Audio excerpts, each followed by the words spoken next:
देखिए, मेरे तो पिता हैं। स्वाभाविक है कि उनकी कमी हर दिन हर लम्हा महसूस होती है, और ये उन दिनों में से है जब वो यादें और ज़्यादा दिमाग में आपके कौंधती हैं। आज 4 साल हो गए उनको गए हुए। ये ऐसे लम्हे होते हैं जब आप उनको याद करें तो एहसास होता है कि आज से 4 साल पहले इस वक्त वो मेरे साथ थे। शाम को 6:05 पर उनका निधन हुआ था। तो ये दिन बहुत सी यादों को, बचपन में बिताए हुए उनके साथ पलों को, पर मुझे खुशी इस बात की है कि आज वो जहाँ कहीं भी होंगे इस बात को देखकर खुश होंगे, संतुष्ट होंगे। मुझे लेकर, अपनी पार्टी को लेकर उन्होंने बहुत सी उम्मीदें लगा कर रखी थी। मुझे लगता है कि आज कहीं ना कहीं मैं उनके सपनों को पूरा करने की उस राह पर निकल चुका हूँ। ये बात ज़रूर उनको संतुष्टि देती होगी।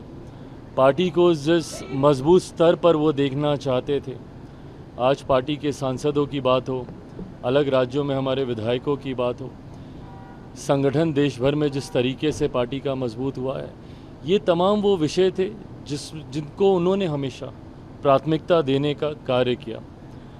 आज जब वो हम लोगों के बीच नहीं है, उनकी याद, उनकी सिखाई बातें, उनके विचार, उनके सिद्धांतों पर चलना ही मेरे जीवन का एकमात्र लक्ष्य है, और उसी लक्ष्य को पूरा करने का, पापा के सपनों को पूरा करने का हर संभव प्रयास कर रहा हूँ। भारत रत्न की बात चल रही है, भारत रत्न आप चुनाव चाहते के हैं? नतीजे सामने आ रहे हैं, क्या कहेंगे? देखिए, अभी जस्ट रुझान आने शुरू हुए हैं।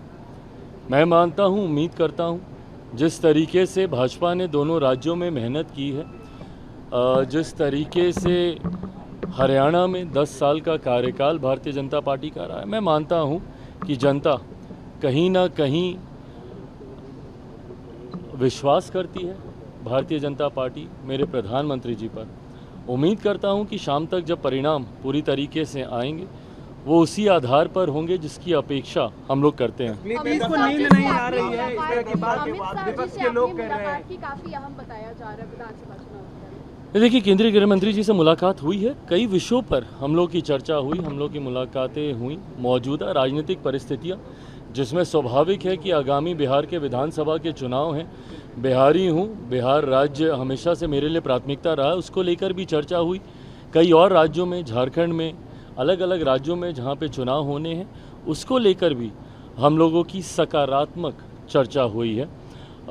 मैं मानता हूं कि आने वाले दिनों में उस सकारात्मक चर्चा के परिणाम भी हम लोग को देखने को मिलेंगे। नीतीश को नींद नहीं आती, इस तरह के विपक्ष के लोग कह रहे हैं, मानसिक स्थिति उनकी ठीक नहीं है जब से वो बीजेपी के साथ गए हैं। क्या मिलेगा इस तरीके की व्यक्तिगत टिप्पणी करके?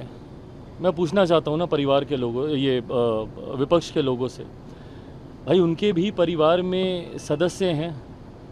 संभवतः किसी न किसी को उम्र के किसी न किसी दौर पे कोई ना कोई परेशानी होती होगी।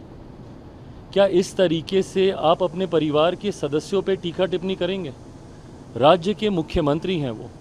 मैंने हमेशा कहा है कि नीतियों पर घेरिए ना, घेरिए मेरी सरकार को, बिहार में हो, केंद्र में हो, नीतियों पर सवाल उठाइए, हम लोग की कार्यशैली पर सवाल उठाइए।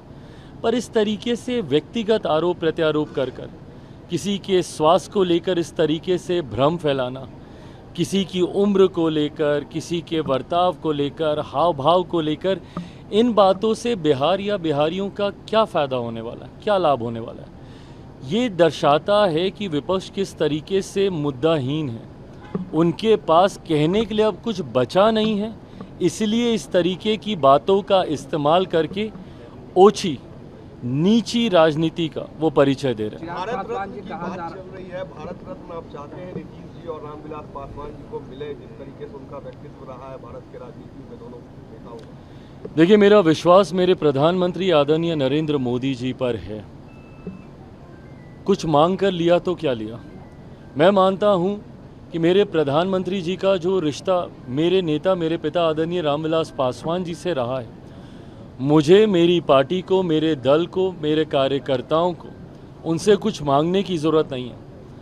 आज से लगभग 3 साल पहले जब मेरे नेता, मेरे पिता आदरणीय रामविलास पासवान जी को उनके निधन के बाद जब भारत पद्म भूषण से जब उनको सम्मानित किया गया था, उस वक्त भी हम में से किसी ने उसकी मांग नहीं की थी।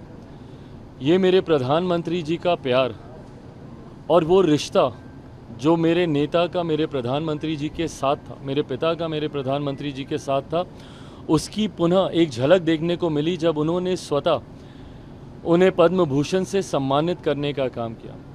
मेरा विश्वास है कि मेरे नेता मेरे पिता को भारत रत्न से सम्मानित मौजूदा केंद्र की एनडीए सरकार में ही किया जाएगा। मेरे प्रधानमंत्री जी की सोच के आधार पर ही उनको भी ये सम्मान दिया जाएगा, ये मेरा विश्वास है। बंगले की पॉलिटिक्स होती है, आपने बंगला खाली किया था, कोई सामान नहीं ले गए थे, लेकिन तेजस्वी ने जो बंगला खाली किया, बीजेपी आरोप लगा रही है कि सारे सामान ले गए। चिराग वही पासवान मतलब जी नहीं नीतीश कुमार को लेकर कहा जा रहा है कि उनको अधिकारी कंट्रोल कर रहे हैं और उनको कार्यक्रम में बोलने नहीं दिया जा रहा। जो भी मेरे मुख्यमंत्री को रत्ती भर भी जानता है, वो जानता है कि वो किस तरीके से मजबूत, विपक्ष के पास कोई मुद्दा नहीं है। व्यक्तिगत आरोप, व्यक्तिगत टिप्पणी, यही बाकी रह गया है विपक्ष के हाथों में। रिटायरमेंट ले लेना चाहिए नीतीश कुमार को, विपक्ष के लोग कह रहे हैं अब 25 में रिटायरमेंट ले लेना चाहिए। जो लोग ये सपना देख रहे हैं उन लोगों को शायद इस बात की जानकारी है कि मुख्यमंत्री जी के ही नेतृत्व में आगामी 2025 का चुनाव एनडीए का गठबंधन लड़ने जा रहा है।